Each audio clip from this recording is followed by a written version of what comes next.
Hello everyone, welcome to our channel পূর্ণ educational guide. প্রিয় ছাত্রছাত্রীরা, কেমন আছো সবাই? আশা করি সবাই ভালো আছো। আজকে আমি তোমাদের সঙ্গে আরও কয়েকটি বাক্য রচনা নিয়ে আলোচনা করব। এছাড়াও বাক্য রচনার আরও অন্যান্য ভিডিও আমার চ্যানেলে আগেই প্রকাশিত হয়েছে। তোমরা যারা সেই বাক্য রচনার ভিডিওগুলি এখনও দেখে উঠতে পারোনি, আমার চ্যানেলে গিয়ে দেখে নিতে পারো। কিছু কিছু ভিডিওর লিংক আমি ডিসক্রিপশন বক্সে দিয়ে দেব, না হলে তোমরা প্লেলিস্ট চেক করলে পেয়ে যাবে। চলো তাহলে বাক্য রচনা সম্পর্কিত আজকের এই ভিডিওটি শুরু করা যাক। তোমরা ভিডিওটি স্কিপ না করে পুরো ভিডিওটি দেখতে থাকো। আশা করি ভিডিওটি তোমাদের কাছে খুবই হেল্পফুল হবে। ভিডিওটি শুরু করার আগে তোমাদের সবাইকে বলে রাখি, তোমরা যারা চ্যানেলটি নতুন ভিজিট করছো অবশ্যই চ্যানেলটিকে সাবস্ক্রাইব করে পাশে থাকা বেল আইকনটি ক্লিক করে দিও, যে কোনো ধরনের শিক্ষামূলক ভিডিও সবার আগে পাওয়ার জন্য। বাক্য রচনা। 1 নম্বর, সমাজ। সমাজ ও সংসারের নিরিখে নারীকে পুরুষ অপেক্ষা সবসময় দুর্বল বলে মনে করা হয়। 2 নম্বর, মালগাড়ি। মালগাড়িটি স্টেশনে অনেকক্ষণ দাঁড়িয়ে রয়েছে।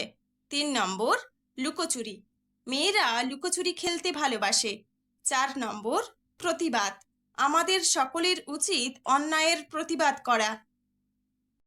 5 নম্বর, অভিজ্ঞতা। দার্জিলিং ভ্রমণের অভিজ্ঞতা আমি কখনো ভুলব না। 6 নম্বর, সুন্দরী। হেলেন ছিলেন বিশ্বের সবচেয়ে সুন্দরী নারী। 7 নম্বর, শীতল। ঠান্ডা জল পান করলে শরীর শীতল থাকে। 8 নম্বর, বিধাতা। আমরা সবাই বিধাতার সৃষ্টি। 9 নম্বর, রমণী। পাহাড়ি রমণীরা তাদের দৃঢ়তার জন্য পরিচিত। 10 নম্বর, উপত্যকা। পাহাড়ের উপর থেকে উপত্যকার দৃশ্য খুবই মনোরম ছিল। 11 নম্বর, অঞ্চল।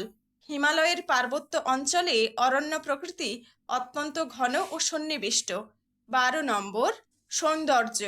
প্রাকৃতিক সৌন্দর্য দর্শন ও উপলব্ধির জন্য মন ও প্রাণের স্বতঃস্ফূর্ততা প্রয়োজন। 13 নম্বর, স্টেশন। আমরা অবশেষে কার্শিয়াং স্টেশনে পৌঁছলাম।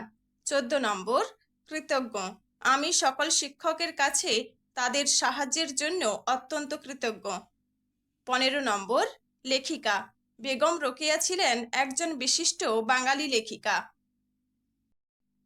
তো আমার প্রিয় ছাত্রছাত্রীরা, আজকে আমরা মোট 15টি বাক্য রচনা নিয়ে আলোচনা করলাম। তোমরা এই বাক্য রচনাগুলি করো।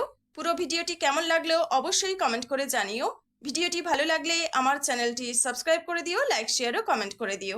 আর তোমরা যদি অন্য কোনো শিক্ষামূলক ভিডিও পেতে চাও অবশ্যই কমেন্ট বক্সে কমেন্ট করে জানাও। আজকে এই পর্যন্তই, দেখা হচ্ছে পরের ক্লাসে। ভালো থেকো, সুস্থ থেকো। ভিডিওটি দেখার জন্য সবাইকে ধন্যবাদ।